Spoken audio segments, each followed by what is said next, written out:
Hello everyone, it's Catherine from My Hillside Garden. Today is January 22nd and I have a free day.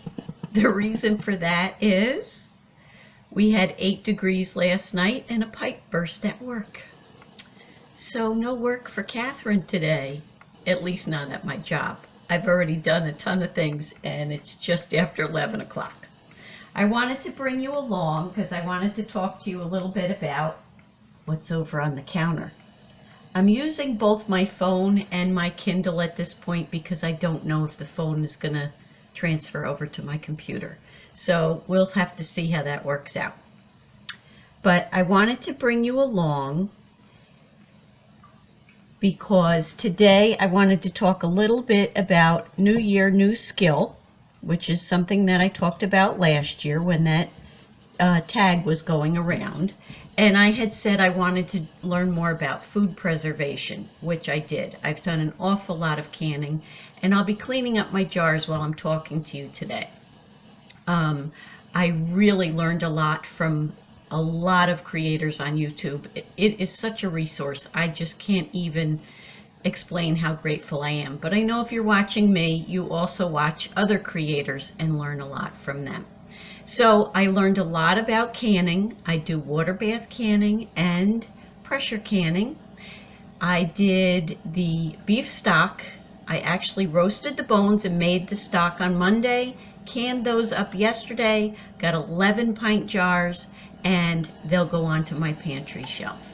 So after I do a canning session, I make sure all of my jars seal.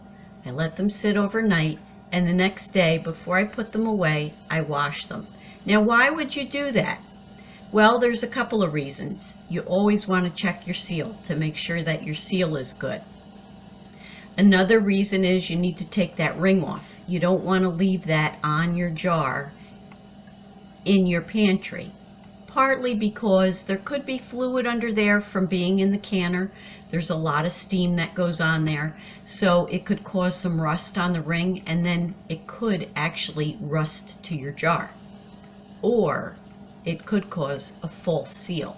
Now the jars are sealed now, and it doesn't mean that they can't come unsealed. For one reason or another, I could have missed a spot as I wiped them off before I put the lid on there. So it's always a good idea to take the rings off. Plus, you wash your jars just in case anything might have siphoned out. That way you don't get any mold or anything going on in your pantry.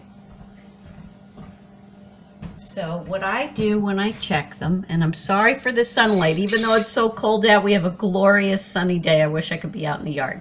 But I always press on the top to make sure it's fine, and I pull on the top, on the lid, just to be sure. And I'll do that with this jar. Press on it. It's sealed. I pull on it. I can't pull it off. My husband could probably pull it off, but I have to use the can opener. So all I do is I just put them in the sink with a little bit of soap and water, wash them down, and then what I'll do is mark the lids. So that way I know what it is that I have in there, when I did it. And two of the other things I put on there is I'll put how many pounds of pressure it was and how many minutes.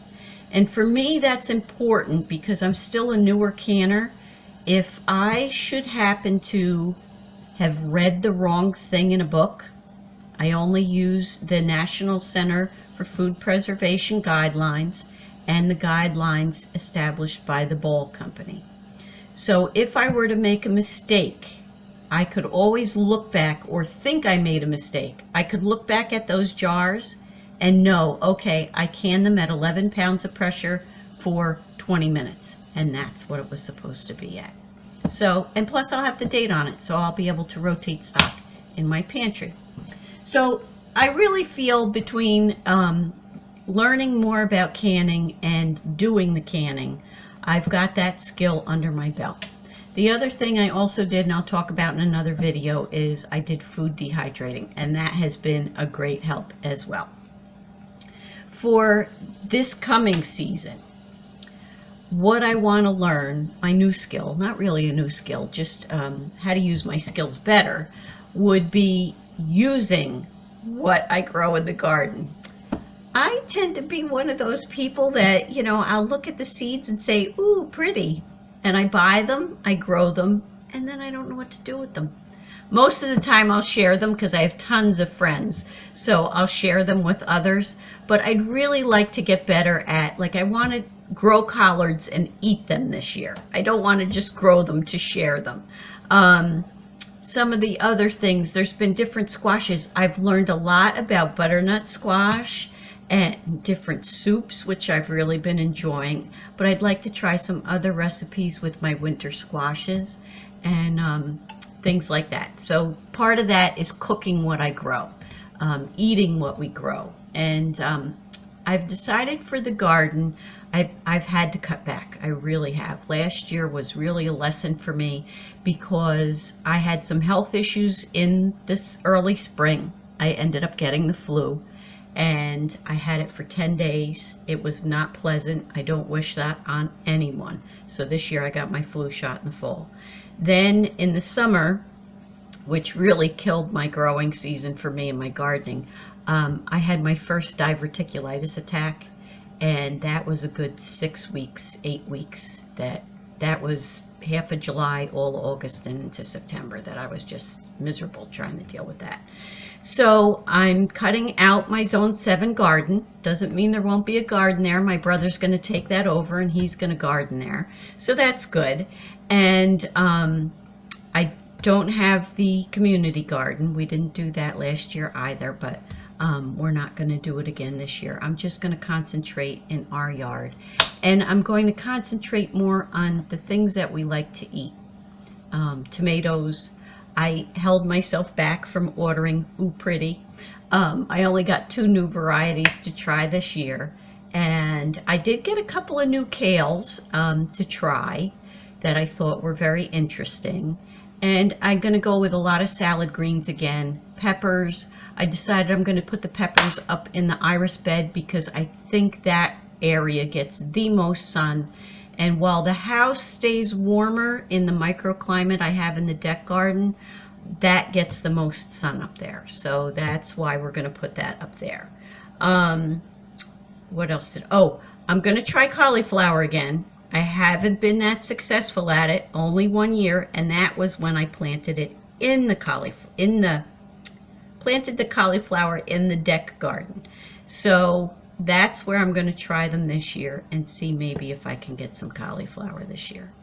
So those are some of my hopes for this year, to 2020, for the garden, and I'm looking forward to it.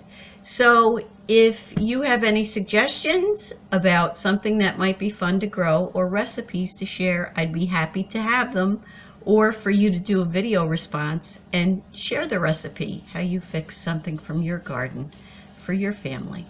So thanks for joining me in the kitchen today. I'm going to get to doing the jars, and today I'm canning mushrooms. So have a great day. Happy gardening.